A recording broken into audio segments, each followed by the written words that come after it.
Halo Sobat Adsense, salam pintar. Bersama saya Kak Alex, tutor biologi adsense.id.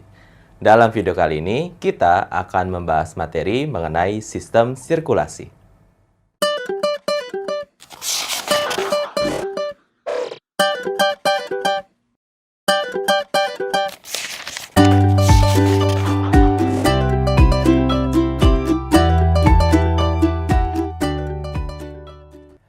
Ketika kita membicarakan eritrosit atau sel darah merah, kita juga akan sambungkan materinya dengan golongan darah. Mengapa demikian? Karena penggolongan darah itu dapat diklasifikasikan menurut zat apa yang terkandung di dalam salah satunya eritrosit. Nah, kita mulai ya. Nah, jadi teman-teman, kita akan membahas mengenai golongan darah. Golongan darah itu terdapat banyak sekali sistem yang digunakan, tergantung apa yang menjadi patokan untuk deteksinya, atau identifikasinya. Golongan darah yang biasanya dipakai umumnya tentu saja adalah golongan darah A, B, O. Kemudian ada golongan darah tipe rhesus, dan ada tambahan, itu adalah golongan darah MN. Dan masih banyak lagi. Nah, sekali lagi, jadi pada dasarnya golongan darah gitu ya, ini diklasifikasikan berdasarkan apa? Berdasarkan pertama gitu ya, yaitu kandungan antigen yang terdapat pada membran sel. Nah, yang kedua, itu bisa juga terlihat pada kandungan antibodi yang terdapat pada plasma, gitu ya, plasma darah. Nah, jadi karena kita udah bahas plasma darah, ya pasti udah ngerti ya bahwa di plasma darah kita dapat menemukan antibodi atau imunoglobulin. Oke ya. Nah, golongan darah ini dibentuk untuk apa? Nah, pada dasarnya akan memudahkan kita untuk mendapatkan transfusi darah dengan benar. Kalau dulu untuk transfusi darah atau transfer darah, pada dasarnya gitu ya, ini bisa dilakukan dengan mentransfer seluruh komponen darah dari plasma hingga seluruh sel-sel darah. Namun sekarang, karena teknologi sudah berkembang demikian juga dengan ilmu, maka transfusi darah dapat dilakukan dengan spesifik ke suatu komponennya. Salah satunya yang sudah kita bahas adalah transfusi plasma, ya kan ya? Nah, untuk transfusi selnya juga dapat dengan spesifik, misalkan sel darah merah saja, ataupun misalkan sel darah putih saja, dan keping darah saja. Oke ya. Nah, jadi itu untuk transfusi, gitu ya. Untuk mendapatkan transfusi atau melakukan transfusi dengan baik, maka direkomendasikan untuk mengetahui pastinya golongan darah yang dimiliki oleh orang tersebut. Nah, golongan darah yang kita sering pakai tentu saja biasanya adalah sistem ABO atau sistem rhesus. Nah, kenapa sih harus tahu golongan darah? Karena kita sudah tahu bahwa golongan darah itu dilihat berdasarkan dua komponen utama, yaitu kandungan antigen yang terdapat pada membran sel dan kandungan antibodi yang terdapat pada plasma darah.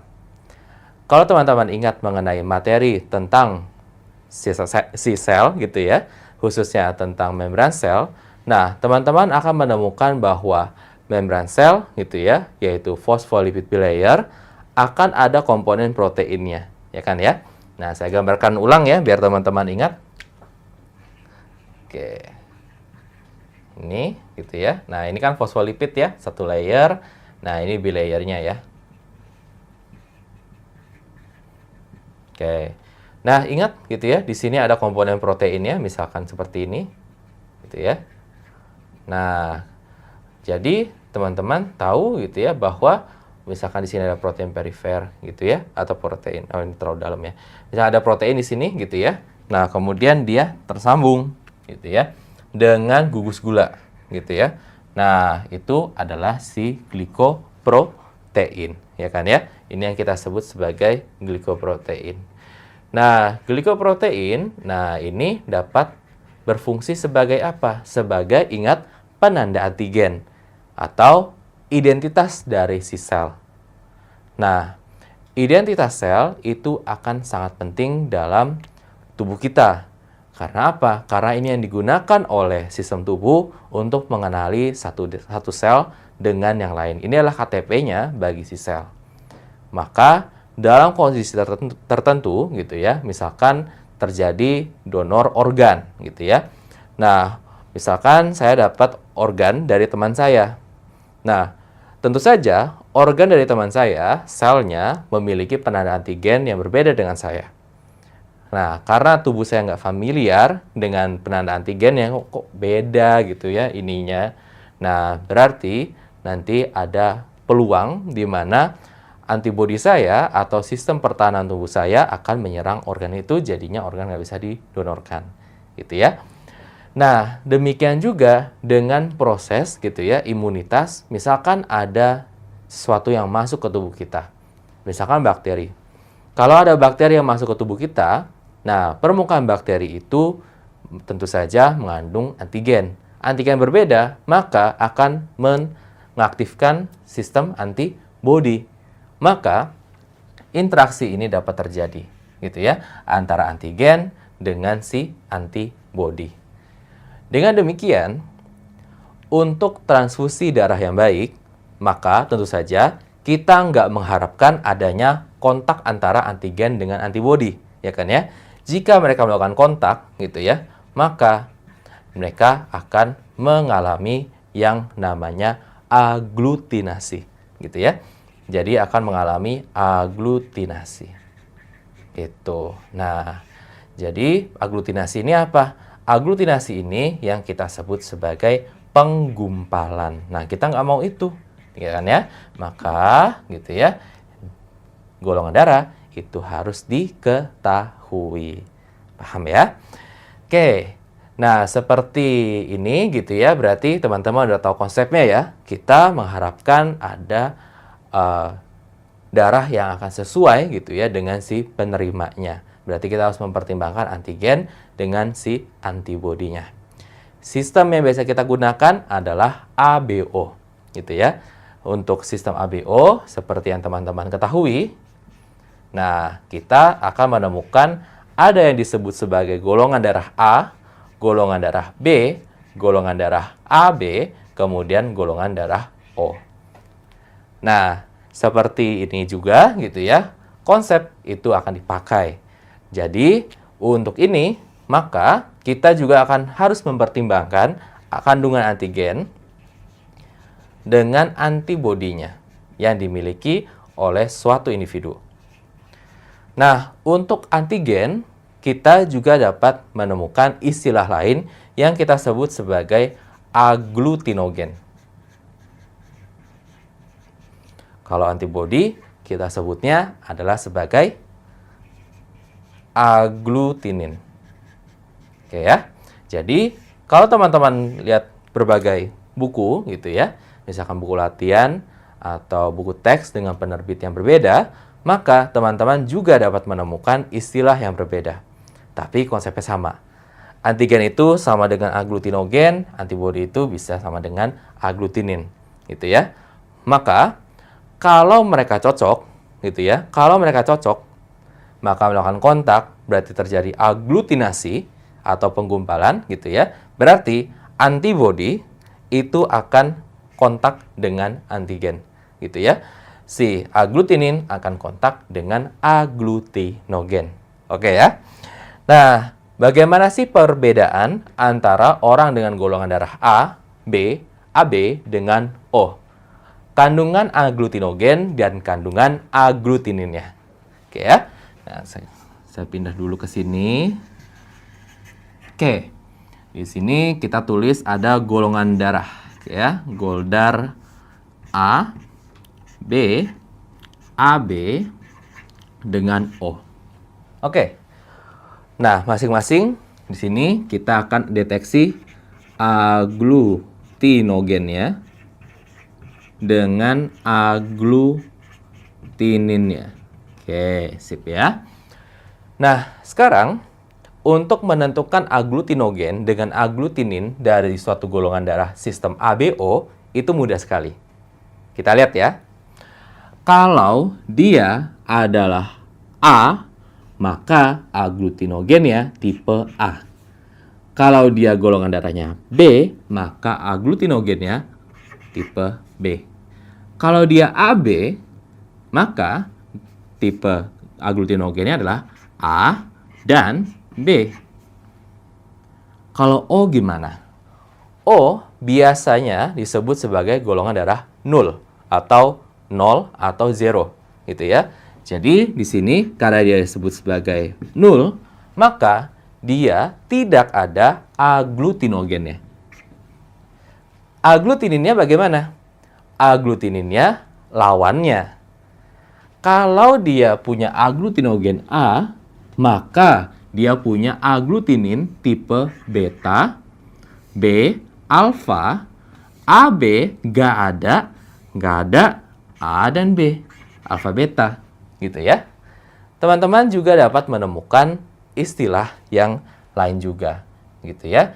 Jadi kalau misalkan dia disebut beta, gitu ya, maka ini yang kita sebut sebagai anti B. Alfa disebut sebagai anti A. Itu. Jadi, teman-teman, dari sini kita sudah mengetahui identitas aglutinogen dan aglutinin untuk golongan darah A, B, AB, dan O. Yang pertama, gitu ya, aglutinogen sesuai dengan namanya. Gitu ya. Aglutinin yang kedua itu adalah lawannya. Paham ya? Nah, maka teman-teman lihat orang dengan golongan darah A punya identitas aglutinogen A, ya kan ya? Maka aglutininnya nggak boleh yang tipenya bisa berikatan dengan A. Maka dia punyanya tipenya yang beta, gitu ya. Karena beta atau anti B, dia lawannya siapa? Lawannya seharusnya B, gitu ya. Jadi demikian juga orang dengan golongan darah B, aglutinogennya adalah B. Maka aglutininnya dia nggak mungkin beta. Harusnya alfa atau anti A. Paham ya? Nah, jadi ini adalah identitasnya. Sekarang kita akan praktikkan bagaimana kalau kita melakukan transfusi. Oke ya? Nah, ini gunanya untuk mengetahui. Kalau teman-teman lihat di buku-buku, biasanya teman-teman akan melihat suatu tabel gitu ya. Kemudian dikasihkan interaksi antara A, B, A, B, O gitu ya. Boleh tidak, centang silang itu ada banyak banget. Nah, tetapi teman-teman nggak perlu dan bahkan jangan menghafal gitu ya. Boleh atau tidaknya si tabel itu gitu ya. Boleh tidaknya ada di tabel itu simbol-simbolnya akan banyak makan energi. Maka akan lebih mudah kalau kita pakai konsep yang ini. Kita coba ya. Tapi sebelumnya kita akan pelajari terminologi dalam transfusi. Oke ya. Dalam transfusi gitu ya, yang memberikan itu yang kita sebut sebagai donor. Yang menerima ini yang kita sebut sebagai resipien ya. Oke, sekarang kita ambil contoh ya. Misalnya kita ambil contoh gini. Oke, si A gitu ya. A itu adalah donor gitu ya. Mendonorkan darahnya gitu ya ke B. Berarti dia adalah si resipien ya. Oke. Nah, sekarang kita udah tahu A mau donorin darahnya ke B. Oke, kita buka identitasnya. Identitas aglutinogen dan aglutininnya. A itu identitasnya adalah dia punya aglutinogen A, lawannya berarti aglutinin beta. B, identitasnya adalah dia punya aglutinogen B dan punya aglutinin alfa, ya kan ya? Nah, sekarang yang nggak kita harapkan dalam proses transfusi darah adalah terjadinya kontak antara antigen atau dengan antibodi gitu ya, sehingga terjadi aglutinasi gitu ya. Nah, konteksnya di sini berarti kalau kita gunakan istilahnya, kita nggak mau ada kontak antara aglutinogen dan aglutinin yang sesuai. Maka, kalau kita udah tahu identitasnya A dengan B, nah sekarang kita lihat yang menjadi tamu bagi si B tentu saja A, ya kan ya. Di sini darah A itu adalah tamu bagi si B, ya kan? Nah, maka teman-teman bayangin kalau misalkan ada tamu yang akan mempertahankan diri siapa? Yang akan mempertahankan diri itu lebih benernya gitu ya. Itu adalah si tuan rumah, ya kan? Maka ini tuan rumahnya, ini tamunya, ya kan? Berarti polisinya yang mana? Polisinya itu adalah si mereka semua kan ya. Nah, jadi karena di sini yang jadi tamu itu adalah si A gitu ya. Si B itu tuan rumah. Nah, maka kalimat apa yang lebih tepat untuk menjelaskan interaksinya? Berarti si alfa itu akan berikatan dengan si A pada golongan darah A. Paham ya? Maka karena di sini ada interaksi atau ikatan, maka jika golongan darah A ditransfusikan ke orang dengan golongan darah B, maka akan terjadi aglutinasi. Karena apa? Karena gitu ya, si aglutinin alfa gitu ya pada orang dengan goldar B gitu ya akan beraglutinasi dengan gitu ya si aglutinogen A gitu ya pada sel darah merah orang golongan darah A gitu ya. Jadi si antibodinya gitu ya atau si aglutininnya yang punyanya B itu akan menggumpalkan si yang A. Maka untuk transfusi A ke B itu tidak diperbolehkan. Nah, Sobat Adsense, sampai di sini dulu video pembahasan materi mengenai sistem sirkulasi. Sampai bertemu di video berikutnya, semoga bermanfaat. Salam pintar. Sekian Sobat Adsense untuk video pembelajaran hari ini. Sampai ketemu lagi di video belajar berikutnya. Jangan lupa aktifkan notifikasi untuk video terbaru kami ya. Sobat Adsense juga bisa mengunjungi adsense.id dan temukan ribuan video pembelajaran. Sampai jumpa Sobat Adsense, salam pintar!